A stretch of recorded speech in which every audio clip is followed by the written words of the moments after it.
آج کل ہے انفارمیشن ٹیکنالوجی اور موبائل فونز کا زمانہ. میں جب صبح 1 گھنٹہ اٹھتا ہوں، 1 گھنٹے کے اندر اپنے موبائل پہ مجھے ساری انفارمیشن مل جاتی ہے کہ ملک میں کس طبقے کے اوپر کیا گزر رہی ہے. تو میں آپ کو پھر سے یہ کہہ دوں کہ یہ سب سے بڑا میرے لیے، اگر آپ کہنا کہ ایک چیز جو مجھے کئی دفعہ راتوں کو جگاتی ہے، وہ صرف مہنگائی ہے. اور مہنگائی کا صرف میں اب آپ کو سمجھانا چاہتا ہوں کہ دیکھیں، مجھے کئی دفعہ بڑا افسوس ہوتا ہے. ہمارے پاس بڑے اچھے اس ملک میں صحافی ہیں، ہمارے پاس ہم بڑے خوش قسمت ہیں کہ ہمارے پاس ایک ایسی بھی جرنلزم ہے جو کہ بڑا لوگوں کو انفارم کرتی ہے، لوگوں کو آگاہ کرتی ہے ملک کے صورتحال سے. لیکن بدقسمتی سے ایسے بھی ہیں جو سارا وقت مایوسی پھیلا دیتے ہیں.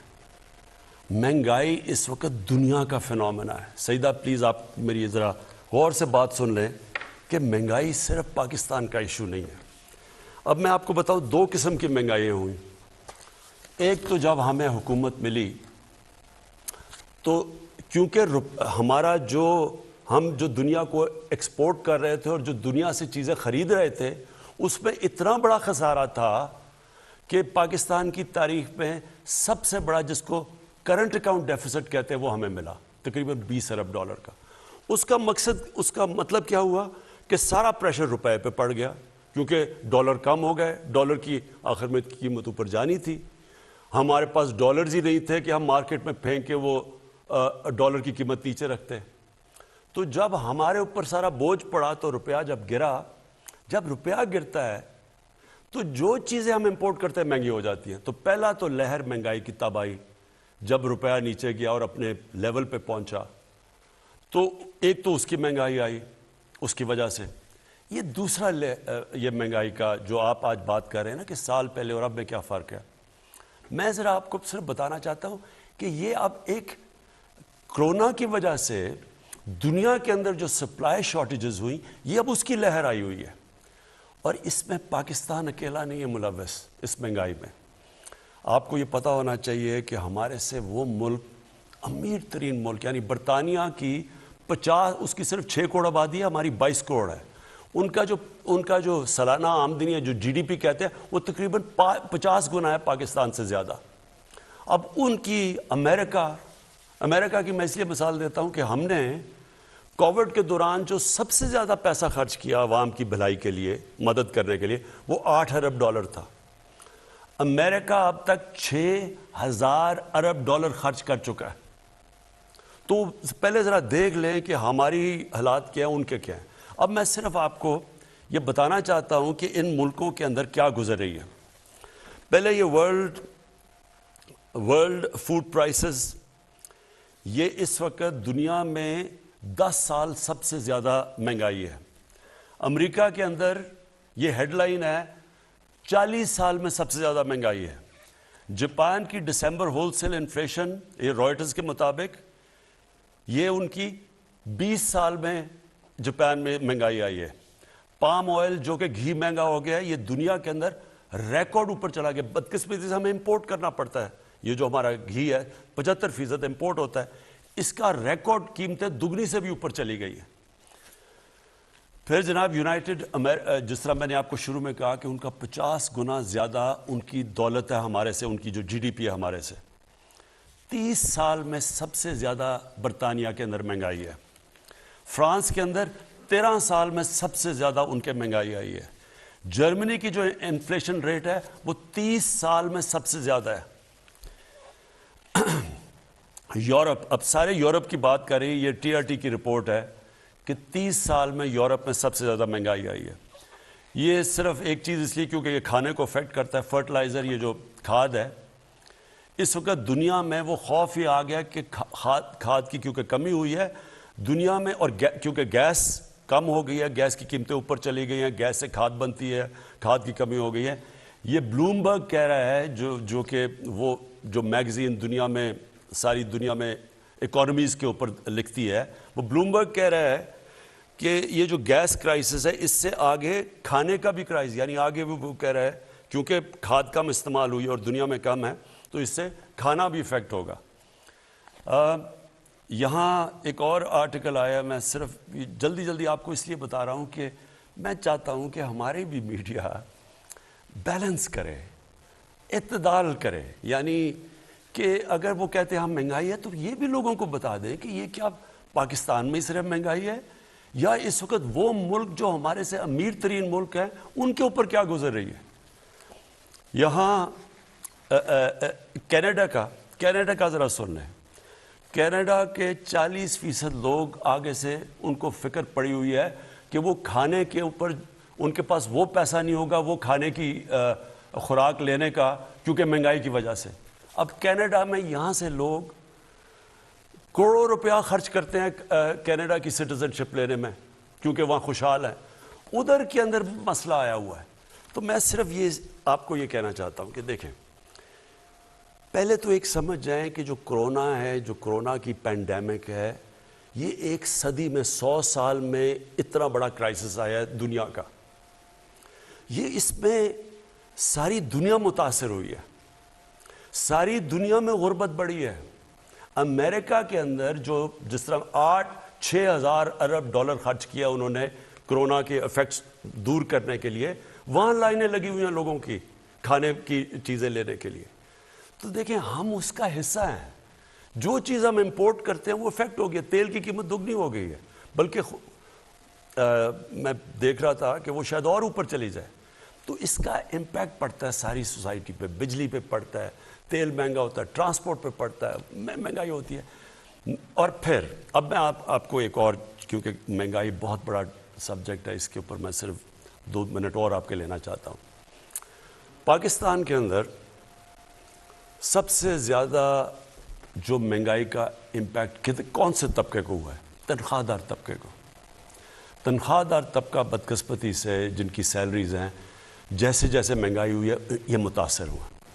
لیکن میں آپ کو دوسری طرف یہ بتا دوں کہ کیونکہ پاکستان کے اندر اس وقت اللہ کا کرم ہے کہ ہماری گروتھ ریٹ بڑی ہے, اس کے اوپر میں بعد میں بات کروں گا. ہماری انڈسٹری کیونکہ سب سے زیادہ پرفارم کر رہی ہے, مزدوروں کے حالات بہتر ہوئے ہیں, کسانوں کا سب سے جو آدھی آبادی ہماری دیہات میں رہتی ہے, کبھی کسانوں کے پاس اتنا پیسہ نہیں آیا. ان کی جو انکم ہے ہم دیکھ 73% ان کی انکم کے اندر ان کی آمدنی میں اضافہ ہوا ہے, کیونکہ جو 4 بڑی فصلیں ہیں وہ ریکارڈ ہوئی ہیں, ان کو قیمت بھی ریکارڈ ملی ہے. تو وہ جو پیسہ گیا ہے جو دیہات کے اندر وہ 1400 ارب روپیہ گیا ہے مزید اضافی. اس کی وجہ سے وہاں اتنا برے حالات نہیں ہیں. مزدوروں کے ٹیکسٹائل کے لیبر نہیں ملتی, اسکلڈ لیبر نہیں مل رہی, ان کی تنخواہیں 40 سے 60% بڑھ گئی ہیں. کارپوریٹ پروفٹس ریکارڈ ہیں. اس وقت کنسٹرکشن کے اندر جو بوم آئی ہے, جو کنسٹرکشن کے اندر, اس کے اندر کئی جگہ مزدور نہیں مل رہے, ان کی بھی تنخواہیں اوپر گئی ہیں. صرف جو مجھے افسوس سے کہنا پڑتا ہے اور جو ہم نے ابھی ٹھیک کرنا ہے وہ ہے ہمارا تنخواہ دار طبقہ. ان کو اس وقت مشکل میں ہے. اور میں آپ کو یہ آخر میں یہ کہہ دوں کہ ہماری اب پوری کوشش ہے, جیسے جیسے ہماری اللہ کا شکر ہے ٹیکس کلیکشن بڑھتی جا رہی ہے, ہماری پوری کوشش ہے کہ ہم جیسے جیسے پیسے بڑھیں اپنے احساس راشن کے اندر بھی اضافہ کریں, اس طبقے کو جو تنخواہ دار ہے اس کی مدد کرنے کے لیے. اور انشاءاللہ جو ہماری لوور مڈل کلاس ہے, جو سرکاری نوکر بھی ہیں, ان کی بھی مدد کریں. اس کے لیے تھوڑا آپ کو صبر چاہیے ہوگا. لیکن میں پھر سے یہ کہتا ہوں کہ یہ صرف پاکستان کا مسئلہ نہیں ہے. اس وقت اگر دنیا میں اٹھا کے دیکھیں ہر جگہ یہ مسئلہ آیا ہوا ہے مہنگائی کا. وزیر اعظم صاحب, اس سے ملتا جلتا ایک سوال آیا کہ اگر کارپوریٹ سیکٹر میں اتنا زیادہ پروفٹ ہے تو وہ اپنے ملازمین کی تنخواہیں نہیں بڑھا رہے. جی یہ بالکل ٹھیک ہے. میں نے بھی ان کو اپیل کی ہوئی ہے کہ کارپوریٹ میں ریکارڈ پروفٹ آئے ہیں. میں دیکھ رہا تھا کارپوریٹ پروفٹ 980 ارب روپے کے ہوئے ہیں. اور میں پھر آج اپیل کر رہا ہوں, اور میں ان کو بلا کے بھی بڑے انڈسٹریز کو کہوں گا کہ آپ کو مدد کرنی چاہیے. آپ اپنے جو مزدور ہیں, جو آپ کے کام کر رہے ہیں, ان کے لیے ان کی تنخواہیں بڑھانی چاہیے, کیونکہ آپ کے ایسے تو نفع کبھی ہوئے ہی نہیں ہیں جو آپ کے پاس آ رہے ہیں. تو آپ کی ذمہ داری ہے کہ آپ ان کی بھی تنخواہیں بڑھائیں. 051-922-4900 اگلے کالر. جی السلام علیکم. السلام علیکم. السلام علیکم. جی وعلیکم السلام جی، بات کیجیے وزیر اعظم پاکستان عمران خان صاحب سے. جی میرا نام نائلہ گیلانی ہے اور میرا تعلق لاہور سے. خان صاحب میرے پاس ایک چھوٹا سا سوال ہے اور ایک بہت اہم تجویز. دانشوروں کی ہی آراء اہم نہیں ہوتی، عام عوام کی رائے کا بھی احترام کرنا چاہیے اور اسے سننا چاہیے. تو پلیز ذرا میرا کوشچن بھی سنیے گا اور میری تجویز بھی. سوال تو میرا ہیلتھ کارڈ کے بارے میں ہے کہ یہ اس میں کوئی دو رائے نہیں ہے کہ یہ پاکستان کی تاریخ کا ایک بہت زبردست انیشیٹو ہے اور وقت یہ ثابت کرے گا کہ ہیلتھ کارڈ پاکستان کے صحت کے شعبے میں ایک بہت بڑا انقلاب برپا کرے گا. لیکن سر مسئلہ جو آپ نے ابھی، آپ کا میں جواب بھی سن رہی تھی، لوگوں میں شعور نہیں ہے، اویئرنیس نہیں ہے. آپ کے اتنے بڑے بڑے انیشیٹوز ہیں، احساس، ہیلتھ کارڈ اور یہ کنسٹرکشن انڈسٹری والا بھی، لیکن لوگوں کو پتہ ہی نہیں ہے. یہ مہنگائی کا سب کو پتہ ہے، لیکن اس مہنگائی کو کم کرنے کے لیے جو آپ، یعنی ایک ہیلتھ کارڈ ایک ایسا انیشیٹو ہے جسے استعمال کر کے عام آدمی کی جو جیب سے صحت کا خرچہ تھا وہ کم ہو رہا ہے نا. لیکن ان کو پتہ ہی نہیں ہے کہ انہوں نے اس کو کیسے استعمال کرنا ہے، اور ہر انسان کی ایکسیس میں ہے، ہر انسان کے پاس ہے، یہ ان کو نہیں معلوم. اور سر دیکھیں یہ بہت بڑا، مجھے اپنی میڈیا ٹیم کے لیے کہنا پڑے گا کہ اگر 4 پل اور 4 سڑکیں بنا کے شہباز شریف پنجاب کا ہیرو بن سکتا ہے اور ایک اسٹیبلش ہیرو سے زیرو بن رہا ہے، تو sir I am sorry to say but it's a huge failure on behalf of your media team. وہ کیا کہہ رہی ہے؟ کیوں نہیں بتاتی ہے عوام کو کہ آپ کے پازیٹیو امیج کیا ہے، آپ کیا اچھے اقدامات جو کر رہے ہیں اس کا کیا فائدہ ہے عوام کو؟ عوام کیوں پی ٹی آئی کی گورنمنٹ کو گالیاں دے رہی ہے؟ جی شکریہ. دیکھیں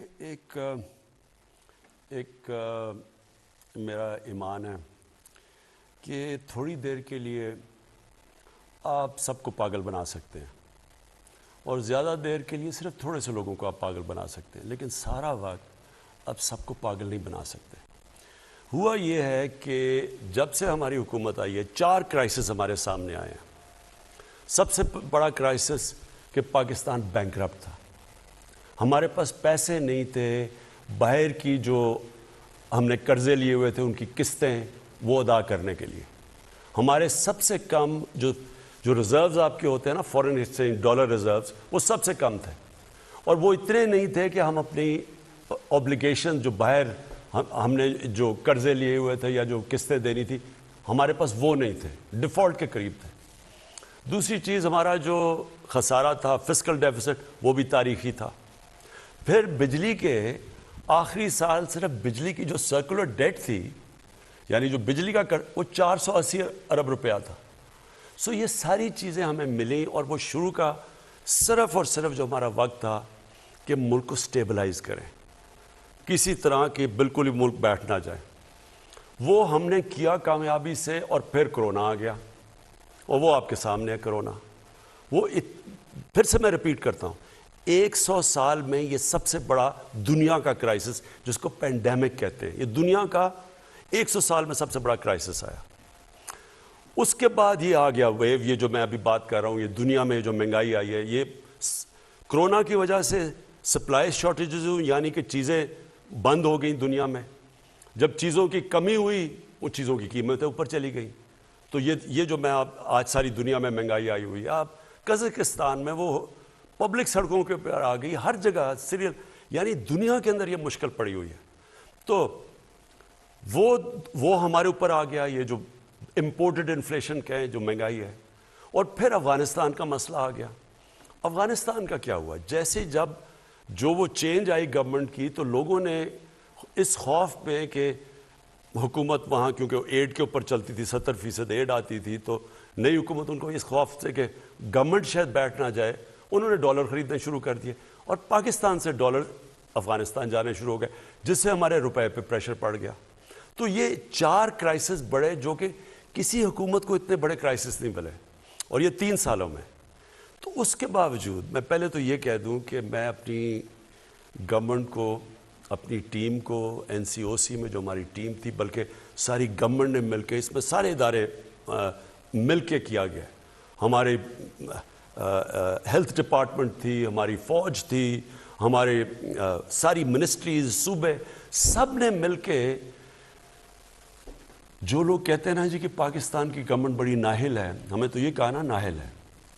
اکانومسٹ میگزین جو کہ دنیا کی ریپیوٹڈ میگزین ہے، اس کے اندر 3 سال میں انہوں نے جو دنیا میں دیکھا کہ کون سی حکومتوں نے سب سے بہتر کرونا کا مقابلہ کیا، مطلب اپنی اکانومی بھی بچا دی اور اپنے لوگوں کو بچایا. ان ٹاپ 3 دفعہ پاکستان کا نام ہے, یعنی 3 سالوں میں یا نمبر 1 پہ تھا یا نمبر 2 نمبر 3 پہ. یہ دنیا کی انہوں نے ریکارڈ. تو ایک گورنمنٹ اس کرائسس سے بھی نکل گئی. پھر یہ مسئلہ ہے اور اس سے بھی نکل جائے گی جو مہنگائی کا ہے. جو ہیلتھ کارڈ پہ میں آپ کو کہوں, دیکھیں ہیلتھ کارڈ یہ میرا انیشیٹو تھا. میں اب سے نہیں, کیونکہ شوکت خانم جب میں نے بنایا تو میرا یہ مقصد تھا کہ کینسر سب سے مہنگا علاج ہے. تو اگر ہم میری طرح کے لوگ جب اس وقت آج سے تقریباً 35 سال پہلے جب میری والدہ کو کینسر ہوئی تو تب تو ہاسپٹل نہیں تھا. تو میں نے سوچا کہ میری فیملی کے لیے اتنا مشکل ہے, میں تو اپنی والدہ کو باہر بھی گیا علاج کروانے, تو عام آدمی کا کیا بنتا ہے کیونکہ بہت مہنگا علاج ہے. تب سے میں نے شوکت خانم کا سوچا, جو آج اللہ کا کرم ہے یہ 2 ہاسپٹل جو بن گئے, تیسرا بننے جا رہا ہے. یہ دنیا میں واحد ہے پرائیویٹ کینسر ہاسپٹلز ہیں جس میں 70% مریضوں کا مفت علاج ہوتا ہے. اور تبھی میں نے سوچا تھا کہ اللہ نے کبھی موقع دیا تو اس ملک میں جو سب سے بڑی نعمت ہے وہ ایک عام آدمی ایک عام گھر میں جب بیماری ہو اور پیسے نہ ہوں, یہ ایک گھر کے اندر سب سے بڑا عذاب آ جاتا ہے. وہ ساری چیزیں بیچ دیتے ہیں, وہ قرضوں میں چلے جاتے ہیں, صرف کہ اب کون دیکھ رہا ہے, میری ماں یا میرا باپ بیمار ہے یا میرے بچے بیمار ہیں. وہ سب کچھ لوگ داؤ پہ لگا دیتے ہیں صرف ان کا علاج کروانے کے لیے. تو تب سے میں نے سوچا تھا ہیلتھ انشورنس کا, کہ ہر گھر کے پاس 10 لاکھ روپیہ ہو, کسی بھی ہسپتال میں جا کے علاج, گورنمنٹ میں نہیں, کسی بھی ہسپتال میں جا کے اپنا علاج کروا سکے. اور یہ بڑا رسک ہے, بڑا. پنجاب نے صرف 400 ارب روپیہ اس پہ لگایا ہے. کبھی اس ملک کی تاریخ میں کسی نے سوچا ہے کہ سوشل ویلفیئر کے لیے اتنا زیادہ پیسہ لگاؤ؟ کبھی کسی نے سوچا, کبھی ذہن میں بھی کسی کے آیا؟ یہاں تو وہ لوگ بیٹھے ہوئے ہیں جو ٹیسٹ کروانے کے لیے لندن چلے جاتے ہیں, سارے ان کے علاج اور ان کے رشتہ داروں کے باہر ہوتے ہیں. ان کو کیا پتا چلے کہ عام آدمی کے اوپر کیا گزرتی ہے؟ تو یہ صرف ہیلتھ کارڈ نہیں ہے, یہ ایک ہیلتھ سسٹم ہے. اس سے کیا ہوگا؟ ہوتا کیا, صرف بڑے شہروں کے اندر پرائیویٹ ہاسپٹلز بھی ہیں اور ڈویژن ہیڈ کوارٹرز پہ جا کے گورنمنٹ ہاسپٹل بھی تھوڑا بہت علاج کرتے ہیں. لیکن آپ ڈسٹرکٹس میں, دیہات میں چلے جائیں, وہاں ہاسپٹل ہی نہیں ہے. وہاں اگر ڈسٹرکٹ ہاسپٹل میں ڈاکٹر نہیں ملتے ہیں, وہ آگے شہروں میں آنا چاہتے ہیں. تو یہ جو ہیلتھ کارڈ کا مطلب یہ ہوگا کہ اب دیہاتی علاقوں میں بھی, کیونکہ ہر انسان کے پاس ایک ہیلتھ کارڈ ہوگا, تو وہ جا کے پرائیویٹ سیکٹر کے ہاسپٹل جائیں گے اب دیہاتوں میں, کیونکہ اب لوگوں کے پاس تو ہوگا نا, وہ جا کے اپنے علاج کے لیے پیسے دے سکتے ہیں. تو انشاءاللہ یہ صرف ہیلتھ کارڈ ہی نہیں ہے, اور یہ پاکستان کی تاریخ کا سب سے بڑا سوشل ویلفیئر کا پروگرام ہے جو ہمیں فلاحی ریاست کی طرف لے کے جا رہا ہے. لیکن یہ ہیلتھ سسٹم بھی ہے.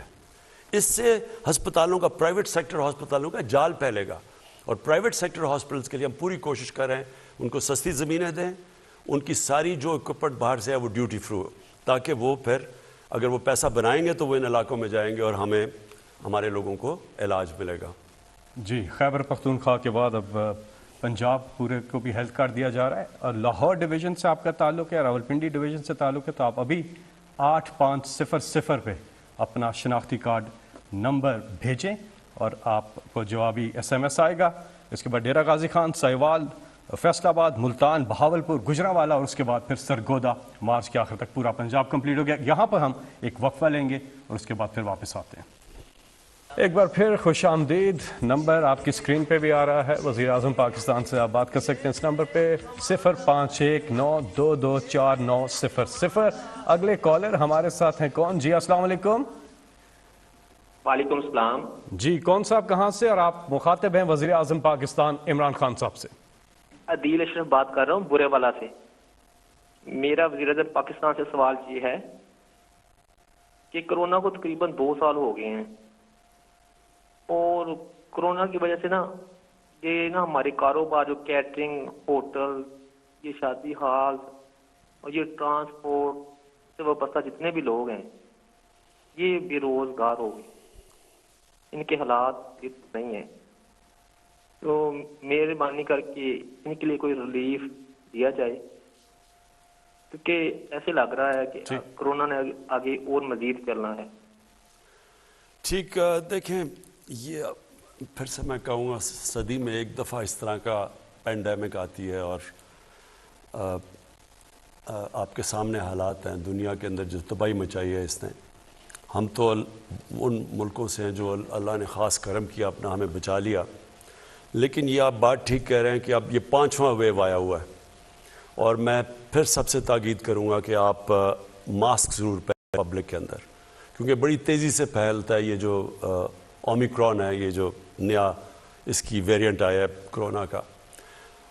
لیکن میں یہ بھی آپ کو کہوں گا کہ ہم نے کوئی اپنی بزنسز بند نہیں کرنی, ہم نے احتیاط کرنی ہے, لیکن جو کاروبار ہے اس کو ہم نے بند نہیں کرنا, کیونکہ جو پہلے دن سے میری یہ سوچ تھی, اور میں دیکھ رہا تھا کہ برطانیہ میں اب جو میں نے پہلے دن سے فیصلہ کیا تھا کہ ہم نے اپنے غریب طبقے کو بچانا ہے, اور ہم نے کاروبار پورا لاک ڈاؤن نہیں لگانا, اور ہم یہ سمارٹ لاک ڈاؤن کی طرف آئے تھے. اور میری بڑی تنقید ہوئی تھی, اپوزیشن نے 3 مہینے, مجھے یاد ہے اسمبلی میں انہوں نے جس طرح کی باتیں کہی تھی, اور بلکہ نریندر مودی کی مثال دے دی تھی کہ دیکھو وہ ہندوستان میں کتنا اچھا کر رہا ہے. لیکن اللہ کا شکر ہے کہ کیونکہ ہو سکتا ہے کہ اس نے دیکھا ہو کہ ہماری نیت اپنے غریب آدمی کو بچانے کی تھی, اور ہم نے وہ لاک ڈاؤن نہیں لگایا, اس لیے آج دنیا ہماری مثال دیتی ہے. برطانیہ کے پرائم منسٹر نے کہا, حالانکہ ان کے کیسز ہمارے سے بہت تیزی سے بڑھے ہوئے ہیں, ان کی اس وقت کرونا کے جو کیسز برطانیہ میں ہیں پاکستان سے چھوڑے دنیا میں تیز ترین اوپر جا رہے ہیں, اس کے باوجود وہ کہہ رہا ہے کہ میں نے پورا لاک ڈاؤن نہیں لگانا. اب یہ امیر ترین ملک ہیں, وہ بھی سمجھ بیٹھے ہیں کہ جب آپ بند کریں گے ملک کو تو سب سے پہلے نچلا طبقہ پسے گا. کرونا کے اندر جو سب سے زیادہ فائدہ ہوا ہے امیر ترین لوگوں کو ہوا ہے. امریکہ کے جو امیر ترین لوگ ہیں ان کا جو آمدنی ہے وہ کئی گنا بڑھ چکی ہے, لیکن نچلا طبقہ ساری دنیا میں پسا ہے. اس لیے ہم نے یہ بیلنس کرنا ہے, احتیاط کرنا ہے. میں آج بھی آپ کو سب کو کہوں گا کہ ماسک پہن کے پبلک میں جائیں, تاکہ ہمارے ہاسپٹلوں کے اوپر پریشر نہ پڑے. ابھی تک اللہ کا کرم ہے کہ کوئی ایسا پریشر نہیں ہے, لیکن جتنا آپ احتیاط کریں گے وہ ہمارے لیے آسانی ہو جائے گی. اور انشاءاللہ یہ جو 5واں ویو آیا ہوا ہے کووڈ کا, یہ بھی اس سے بھی ہم نکل جائیں گے. جی السلام علیکم. جی وعلیکم السلام. جی کون صاحب کہاں سے آپ مخاطب ہیں؟ ملک اختر شہباز بروچ چکوال سے. جی جی میرا سر آج سوال یہ ہے کہ آج کل ہر طرف سوشل میڈیا پہ, پرنٹ میڈیا پہ ایک ہی خبریں چل رہی ہیں. کبھی کہتے ہیں ایمرجنسی لگ رہی ہے ملک میں, کبھی کہتے ہیں صدارتی نظام آ رہا ہے, اس کی بھی خبریں بھی چل رہی ہیں, میڈیا پہ بھی بحث ہو رہی ہے. میرا سوال یہ ہے کہ کیا خان صاحب آپ بھی صدارتی نظام چاہتے ہیں یا محض یہ ایک پراپگنڈا ہے؟ دیکھیں ملک صاحب, آپ کو پتہ نہیں یاد ہے, لوگوں نے پتہ نہیں, میرا جو پہلی دفعہ جب میں پرائم منسٹر بنا تو میں نے قوم سے خطاب کیا, تو میں نے قوم کو ایک چیز کہی تھی کہ آپ کو بڑا شور ملے گا اور ساری جگہ سے آوازیں آئیں گی کہ ملک تباہ ہو گیا, یہ ہو گیا, نااہل ہے, یہ ختم ہو گیا. کیونکہ میں نے تب آپ کو کہا تھا سب کو کہ ہم نے کوئی مفاہمت نہیں کرنی, کوئی کمپرومائز نہیں کرنی. اس ملک کے وہ جو بڑے بڑے ڈاکو ہیں, میں واضح کرتا ہوں, یہ چور نہیں ہیں, یہ ڈاکو ہیں. میں 30 سال میں پولیٹکس میں آیا ان کے خلاف تھا, نہیں تو میں پھر سے کہتا ہوں, جس آدمی کو اللہ نے سب کچھ دیا ہے اس کو کیا ضرورت پڑی تھی کہ اپنی زندگی ساری لگائے, اپنا گھر بار سارا کچھ لگا کے ایک گھٹیا لوگوں سے ہر روز برے بھلی گالیاں سنیں. لیکن میں اس کو جہاد سمجھتا ہوں. تو میں نے شروع میں کہا تھا کہ جب بھی, کیونکہ میں نے ان سے کوئی مفاہمت نہیں کرنی, انہوں نے مجھے بلیک میل کرنا کہ کسی طرح ہمیں NRO دے دو. جو جنرل مشرف نے اس ملک کے اوپر سب سے مارشل لاء سے زیادہ اس نے ظلم کیا تھا, ان 2 بڑے گھرانوں کو NRO دے کے, یعنی ان کی چوری معاف کر کے. اور اس قوم نے جو قیمت اٹھائی ہو اس کی ہم آج بھگت رہے ہیں کہ آدھا پیسہ جو ہم اکٹھا کرتے ہیں ٹیکس سے, وہ آدھا پیسہ چلا جاتا ہے ان کے لیے وہ قرضوں کی قسطوں کے اوپر. تو ملک چلائیں کیسے, کہ لوگوں کے کیسے تعلیم دیں, صحت دیں, سٹرکچر ٹھیک کریں, کیسے کریں, جبکہ آدھا پیسہ ان قرضوں پہ جاتا ہے, قسطوں پہ جو انہوں نے لیے ہوئے ہیں. اور انہوں نے جس طرح بے دردی سے 10 سالوں میں, کیونکہ ان کو NRO مل گیا تھا, اپنا نیب ان کا بٹھا دیا, جس طرح انہوں نے اس ملک سے کیا ہے. یہ اب مجھے بلیک میل کرنے کی کوشش کر رہے تھے کہ جی اب چلیں ہم اس کو بلیک میل کریں گے, اس کو شاید کرسی اتنی پسند ہے کہ یہ بھی آخر میں جا کے جنرل مشرف ہی کہے گا اچھا جی میں آپ سے NRO کے نام پہ میں آپ سے سمجھوتا کر دیتا ہوں, اپنے پیسے رکھ لو. اب میں اس کو سمجھتا ہوں کہ یہ ملک کی سب سے بڑی غداری ہے اگر میں یہ کروں گا, اور اس لیے یہ افراتفری پھیلائی ہوئی ہے. جو ٹی وی پہ آتا ہے جو تباہ ہو گیا ملک میں یہ ہو گیا, غربت بڑھ گئی. میں ذرا آپ کے سامنے پہلے یہ ذرا رکھتا ہوں نا, انہوں نے کہا کہ غربت بڑھ گئی ہے. یہ میرے پاس ورلڈ بینک کی فگرز ہیں. یہ چلیں ہم تو کہیں گے تو لوگ کہیں گے یہ ٹھیک نہیں, ورلڈ بینک تو ہمارے سے نہیں آرڈرز لیتا نا. ورلڈ بینک کی فگر ہے کہ 4 کیٹیگریز انہوں نے بنائی کہ 4 کلاسز ہیں کہ اگر آپ ڈالر کی 5.5 پر کیپٹا دیکھیں تو اس کے اندر کتنی غربت ہے, پھر 3.2 پر کیپٹا اس کے اندر کتنی غربت ہے, 1.9 پر کیپٹا تو اس کی کتنی ہے. تو انہوں نے 4 کیٹیگریز رکھی ہیں. چاروں کیٹیگریز میں ورلڈ بینک کہتا ہے کہ چاروں کیٹیگریز میں غربت کم ہوئی ہے. پہلے میں 0.6% کم ہوئی, دوسرے میں 1.4% کم ہوئی غربت, تیسرے میں 2.9% کم ہوئی, اور آخری میں 0.6% کم ہوئی. اس کا مطلب کہ ہمارے دور میں تو غربت کم ہوئی ہے. تو آپ اگر یہ دیکھیں, ان کا شور دیکھیں تو لگتا ہے کہ ملک تباہ ہو گیا. اب یہ دوسری چیز میں آپ کے سامنے رکھنا چاہتا ہوں کہ ورلڈ بینک نے ایک اور چیز کہی. ابھی انہوں نے ورلڈ بینک نے پاکستان کی خود ویریفائی کر کے انہوں نے فگرز لگائی ہے کہ پاکستان میں جو دولت میں اضافہ ہوا ہے, یعنی جی ڈی پی میں اضافہ ہوا ہے, سالانہ جی ڈی پی میں, سالانہ دولت میں جو اضافہ ہوا ہے وہ 5.37% ہے. اب 5.37% جب کرونا کا مقابلہ کر رہا ہے ملک, جو ساری دنیا میں, ہندوستان میں تو نیگیٹو میں گئی ہے ان کی گروتھ ریٹ, تو ادھر جب پاکستان کا اضافہ ہوا ہے تو یہ کیسے کہہ رہے ہیں کہ غربت بھی بڑھ گئی, ملک بھی تباہ ہو گیا.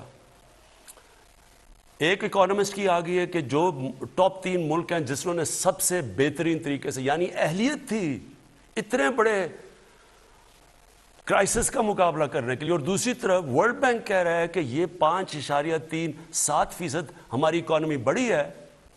تو میں آپ سوال پوچھتا ہوں کہ یہ کدھر سے تباہی آ گئی؟ میں خود تسلیم کرتا ہوں کہ دنیا کے اندر مہنگائی آئی اور کئی طبقے, تنخواہ دار طبقے کے اوپر مشکل وقت ہے, ساری دنیا میں مشکل وقت ہے. لیکن مجھے یہ بتائیں کہ آپ اگر شام کو ٹی وی دیکھیں اور جو ان کی باتیں سنیں, وہ 2 آ جاتے ہیں, ایک بیچارہ تحریک انصاف کا معصوم بیٹھ جاتا ہے, وہاں باقی اینکر بھی مل جاتا ہے, وہ 2 ان کے ساتھ جو دوسرے ہوتے ہیں, ملک مارا گیا, تباہ ہو گیا, یہ ہو گیا. تو یہ کیسے بتاتے ہیں اگر تباہ ہو گیا تو 5.37% ملک کی اکانومی بڑی کیسے ہے؟ اور میں آپ کو بتاتا ہوں بڑی کیسے ہے. اگر آپ, اور میں یہ بھی چاہتا ہوں, میں اپنے صحافیوں سے چاہتا ہوں کہ دیکھیں اتنی مایوسی کئی دفعہ پھیلا دیتے ہیں کہ وہ لوگ بیچارے سمجھتے ہیں کہ یہ تو ملک آج گیا تو کل گیا. یہ ملک اس وقت دنیا میں مثال دی جا رہی ہے جو سب سے بہتر نکلا ہے کرونا سے. اور یہ آپ ذرا سنیں کدھر کدھر فائدہ ہوا ہے ہم نے پالیسیز بنائی. سب سے پہلے کنسٹرکشن, پاکستان کی کنسٹرکشن انڈسٹری کے اندر جو بوم آئی ہوئی ہے وہ میں آپ کو بتاؤں. انہوں نے کہا نا کہ جی, مجھے کہتے تھے کہ جی انہوں نے کہا ہم گھر بنائیں گے اور یہ کریں گے اور ہم عام لوگوں کے لیے موقع دیں گے گھر بنانے کا. آپ ذرا یہ سنیں, اور یہ ساری جو میں آپ کو اعداد و شمار دے رہا ہوں یہ آپ اپنے موبائل سے چیک کر سکتے ہیں, یہ پوچھ سکتے ہیں. سب سے پہلے جی جو بینکوں کے اندر, یہ پہلی دفعہ پاکستان میں ہو رہا ہے کہ بینک چھوٹے لوگوں کو قرضے دے رہے ہیں گھر خریدنے کے لیے, اور اس کے لیے ہمیں بڑی محنت کرنی پڑی. وہ ایک ہوتا ہے فورکلوجر لا, وہ ہم نے جا کے اس کو عدالت میں لڑنا پڑا اور بڑی دیر سے 30 سالوں سے پھنسا ہوا تھا جو ہم نے کروایا. تو آج صرف پہلے یہ دیکھ لیں کہ 290 ارب کے لوگوں نے قرضے مانگے ہیں بینک سے. یہ کبھی پاکستان کی تاریخ میں نہیں ہوا. اس میں سے 123 جو اپلیکیشنز ہیں وہ بینکوں نے اپروو کر دیے, پرائیویٹ بینکس ہیں. اس میں سے 40 ارب روپیہ دے چکے ہیں لوگوں کو اپنے گھر بنانے کے لیے. یہ وہ لوگ ہیں جو کبھی سوچ نہیں سکتے تھے اپنا گھر بنانے کے لیے کیونکہ وہ کرائے کے گھروں میں رہ رہے تھے. اب جتنا وہ کرایہ دیتے ہیں اتنی وہ آپ قسطیں دے رہے ہیں اپنا گھر بنانے کی جو ساری دنیا کے اندر جو آپ قرضہ دے کے اپنے گھر لیتے ہیں، جس کو مورگیج فائنینسنگ کہتے ہیں انگریزی میں، وہ پاکستان میں پہلی دفعہ شروع ہو گئی ہے. اب عام تنخواہ دار طبقہ اپنا گھر بنا سکے گا. پہلی چیز، ہماری جو گورنمنٹ کی منسٹری ہے 45,000 گھر یونٹس بن رہے ہیں اس وقت. 45,000 گورنمنٹ کے جو یونٹس اس وقت ہم بنا رہے ہیں، اور یہ ہماری اسکیم تھی. پرائیویٹ سیکٹر کے اندر اب یہ سننے والی بات ہے، کیونکہ ہم نے کنسٹرکشن میں بڑی لوگوں کو چھوٹ دی، ہم نے ان کو انسینٹیوائز کیا، ان کے لیے ان کے رکاوٹیں دور کی. 324 پروجیکٹس ہیں کنسٹرکشن انڈسٹری میں، اور اس میں 30 لاکھ گھر بن رہے ہیں. 324 پروجیکٹس ہیں، 30 لاکھ اس وقت گھر کنسٹرکٹ ہو رہے ہیں. اس سے آپ یہ سمجھ جائیں کہ جو آپ سوچیں کہ جب آپ گھر بنتا ہے تو اس کے گھر کے اوپر 30 انڈسٹری اس کے ساتھ ہوتی ہیں، یعنی کسی نے دروازہ ہونا، کسی نے لاکس بنانے ہوتے ہیں، ٹائلز وغیرہ وغیرہ، 30 انڈسٹریز. تو آپ سوچیں کہ اس سے اس ملک میں گروتھ ریٹ تو اس لیے بڑھی ہے، اکنامک ایکٹیویٹی بڑھتی ہے تو گروتھ ریٹ بڑھتی ہے. اس کے بعد اب کسانوں پہ آ جائیں.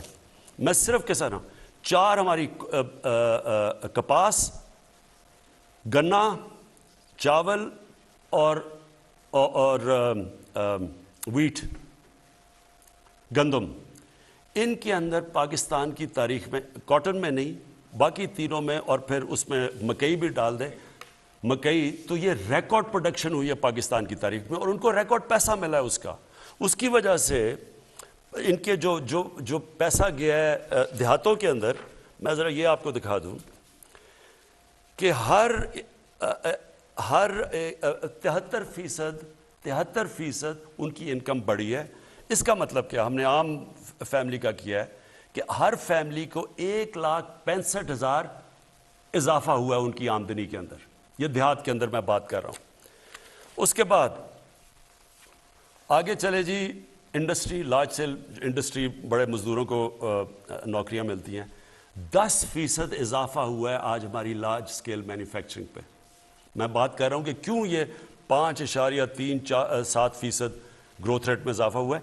ہماری لارج سکیل مینوفیکچرنگ میں 10% گروتھ ہوئی ہے، دیر کے بعد ہوئی ہے. گاڑیوں کی پروڈکشن ریکارڈ کے اوپر، ٹریکٹرز 15% بڑھے ہیں، موٹر سائیکل ریکارڈ سیلز ہوئی ہیں. پیسہ آیا تو یہ ہو رہا ہے نا. اگر اتنے برے حالات ہوتے، غربت بڑی ہوتی، تو یہ کدھر سے سیلز ہو رہی ہیں؟ پاکستان کی ٹیکس کلیکشن تاریخ میں کبھی اتنا ٹیکس اکٹھا نہیں ہوا. 6,000 ارب انشاءاللہ ہم ٹیکس اکٹھا کریں گے، اور میں آپ کو انشاءاللہ میں نے وعدہ کیا تھا کہ ہم 8,000 ارب روپیہ پاکستان سے میں ٹیکس اکٹھا کروں گا انشاءاللہ. اس سے بھی آگے جائے گا. اب ہم جو آٹومیشن لے کے آ رہے ہیں، ٹیکنالوجی لے کے آ رہے ہیں، ٹیکس بیس بڑھا رہے ہیں. اچھا، پھر کارپوریٹ سیکٹر آ جائیں. جو بڑی بڑی بزنسز ہیں، ان کی پروفیٹیبلٹی جو میں نے کہا کہ ان کو میں آپ کہوں گا کہ آپ مزدوروں کی تنخواہ بڑھائیں. انہوں نے 930 ارب روپے کا فائدہ ہوا ہے. انہوں نے یہ 2021 کے سال میں ان کی پروفٹ بڑھے ہیں، ان کی پروفٹس میں اضافہ ہوا ہے. پرائیویٹ کریڈٹ آف ٹیک، یعنی جو انہوں نے پرائیویٹ کنسرنز ہیں، جنہوں نے انویسٹ کرنا ہے، جنہوں نے سرمایہ کاری کرنی ہے، انہوں نے ریکارڈ ان کے کریڈٹ میں، یعنی ان بینکوں سے انہوں نے پیسہ لیا ہے انویسٹ کرنے کے لیے، جو 10 سال میں سب سے زیادہ لیا ہے، اور وہ 1 ٹریلین 1100 ارب روپے کا انہوں نے لیا ہے. ہمارا آئی ٹی سیکٹر جو فیوچر ہے وہ آئی ٹی کی ہے، اور پہلی دفعہ ہم نے انسینٹیوز دیے آئی ٹی سیکٹر کو. ان کی 2 ارب سے 3.5 ارب ڈالر کی ایکسپورٹس بڑھی ہیں. حالانکہ یہ کچھ نہیں ہے، 47% انکریز ہوئی ہے، لیکن جو ہم اب ان کی مدد کر رہے ہیں، انسینٹیوز دے رہے ہیں، فیوچر یہ انشاءاللہ یہ سب سے تیزی سے بڑھے گا. ایکسپورٹس ہماری ریکارڈ ایکسپورٹس ہوئی ہیں. ہماری اس وقت 31 ارب ڈالر کی ایکسپورٹس ہیں، جو ریکارڈ ہے. میں سمجھتا ہوں یہ بہت کم ہے، لیکن ہم پورا زور لگا رہے ہیں، کیونکہ ملک تو تب ترقی کرے گا جب ایکسپورٹس بڑھیں گی. اس کے اوپر پورا زور لگایا ہوا ہے. اور ریمیٹنسز جو بیرون ملک پاکستانی، انہوں نے سب سے زیادہ پیسہ بینکوں کے تھرو اس بار ہی بھیجا، 30 ارب سے زیادہ، 30 ارب ڈالر سے زیادہ. اس کی وجہ سے ہماری، جو میں آپ کو کہہ رہا ہوں کہ ملک کے اندر یہ جو گروتھ ریٹ جو ہم کہہ رہے ہیں کہ یہ سارے پہلے تو کہتے ہیں اتنا برا حال ہے، اب ایک دم جب پتہ چلا کہ 5.37 ارب کی گروتھ ریٹ ہوئی ہے، اکانومی بڑھ رہی ہے، تو اب وہ خود ہی ان کو سمجھ نہیں آ رہی کہ اس کا کیا جواب ہے، تو اس کے کوئی بہانے مار رہے ہیں۔ میری پھر سے اپنی میڈیا سے لوگوں سے میری آپ سے ریکویسٹ ہے کہ دیکھیں تنقید بہت ضروری ہوتی ہے ایک ملک کے لیے، اور میں پھر سے کہتا ہوں میں 50 سال سے میں تو پبلک آیا میں ہوں، میں تو تنقید سنتا آیا ہوں، اور تنقید کو ایک اچھی چیز ہوتی ہے، لیکن ایک پروپیگنڈا ہوتا ہے، ایک فیک نیوز ہوتا ہے، جو جان کے فیک نیوز کے ذریعے ایک ملک میں یہ جو مایوسی پھیلائی جا رہی ہے، جی تباہ ہو گئے، مارے گئے، جی ملک ختم ہو گیا، یہ وہ لوگ ہیں جو مافیاز ہیں۔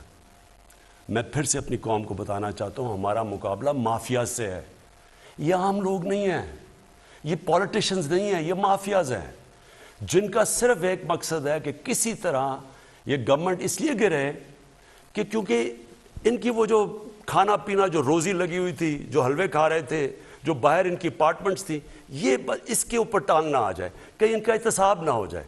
اور یہ بیٹھ کے، اور اس کے اندر میڈیا میں لوگ بیٹھے ہوئے ہیں، افسوس سے کہنا پڑتا ہے کہ وہ ان کے ساتھ مل کے مسلسل مایوسی پھیلا رہے ہیں۔ تو ان سے میں آج یہ پوچھتا ہوں کہ اس کا کیا جواب ہے کہ آپ نے تو جو جس طرح کی مایوسی پھیلائی ہے، بتائیں کہ یہ گروتھ ریٹ 5.37% کی کیسے ہوئی ہے؟ اور یہ ہم نہیں کہہ رہے، یہ ورلڈ بینک کہہ رہا ہے۔ یہ جو ساری میں نے سیکٹرز کے اندر گروتھ ہو رہی ہے، یہ بڑھ رہے ہیں، یہ کیسے ہو رہا ہے؟ اگر یہ اتنے برے حالات تھے تو یہاں تو آج بینکرپٹ ہونا چاہیے تھا لوگوں کو۔ اس وقت تو لوگوں بے روزگاری بڑھنی چاہیے تھی، روزگار بھی بڑھ رہا ہے، غربت بھی کم ہو رہی ہے، ملک کی دولت میں بھی اضافہ ہو رہا ہے، ٹیکس کلیکشن بھی بڑھ رہی ہے، ایکسپورٹس بھی بڑھ رہی ہیں۔ تو یہ مایوسی کس چیز کی ہے؟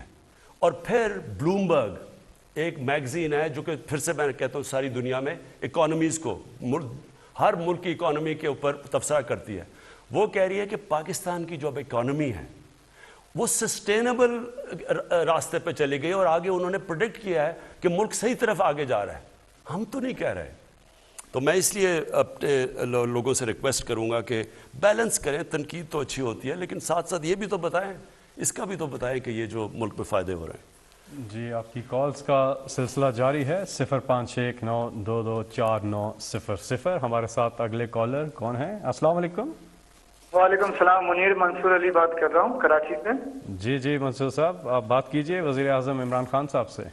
جی بہت بہت شکریہ وزیر اعظم عمران خان سر کا، اور میں بس یہ بات شیئر کرنا چاہتا ہوں کہ ان کی جو میرا گھر میرا پاکستان اسکیم ہے اس کے تھرو میں نے اپنا گھر لیا ہے، تو اس بات پہ میں ان کا بہت شکریہ ادا کرتا ہوں کہ ان کی جو پروسیس تھا جس کے تھرو بہت ایزی وے میں مجھے میزان بینک کے تھرو مجھے اپنا گھر ملا۔ آج اللہ کا لاکھ لاکھ شکر ہے کہ میں اپنے گھر میں رہ رہا ہوں۔ تو اس بس یہ بات مجھے شیئر کرنی تھی کہ ان کی پازیٹیو تھاٹ اور اچھی چیزوں کی وجہ سے۔ شکریہ جی بہت بہت شکریہ۔ اگلے کالر سے سوال اگر ہے تو ضرور کیجئے، 0519224900۔ جی کالر ہمارے ساتھ، السلام علیکم۔ وعلیکم السلام جی۔ میں ظفر سعید الوی لاہور سے بات کر رہا ہوں۔ جی ظفر بھائی سوال کیجئے گا وزیر اعظم صاحب سے۔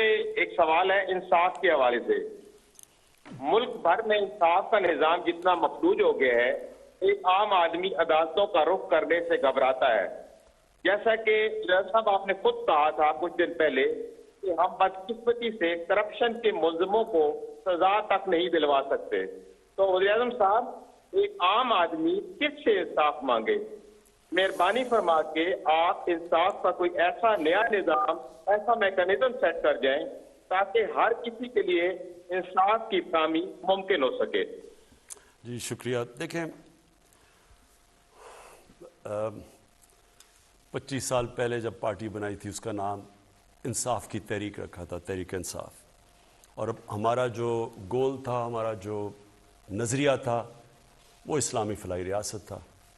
اب میں اس کے اوپر بھی ضرور بات کرنا چاہتا ہوں کیونکہ یہ بڑا ضروری ہے۔ دیکھیں میں کئی دفعہ میں دیکھتا یہ ہوں کہ لوگ سمجھتے ہیں عمران خان نے کہا تھا ریاست مدینہ بن جائے گی، دیکھیں یہ بھی برا ہے وہ بھی برا ہے، یعنی کہ جو 70 سال میں اس ملک کے چیزیں خراب ہوئی ہیں وہ عمران خان نے ایک دم ہی آ کے ٹھیک کر دینی ہے۔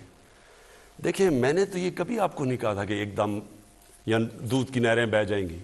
میں نے تو 25 سال سے کہہ رہا ہوں کہ ہمارا سفر شروع ہوگا وہ نظام، وہ نبی صلی اللہ علیہ وسلم نے جو ریاست بنائی تھی، جس کی جو ماڈل بنایا تھا، جس سے مسلمانوں نے دنیا کی عظیم سویلائزیشن کتنے 100 سال تک رہے تھے. تو پھر سے میں ریپیٹ کرتا ہوں کہ میں جب 25 سال پہلے جب یہ کہا تھا تو کیا میرا ذہن میں کیا تھا؟ دیکھیں، اللہ نے ہمیں حکم دیا ہے قرآن میں کہ نبی صلی اللہ علیہ وسلم کی راستے پہ چلو. تو ہم وہاں تو پہنچ کبھی بھی نہیں سکتے کہ جدھر وہ اللہ نے جو ان کو مقام دیا ہے، لیکن انہوں نے حکم دیا ان کے راستے پہ چلو.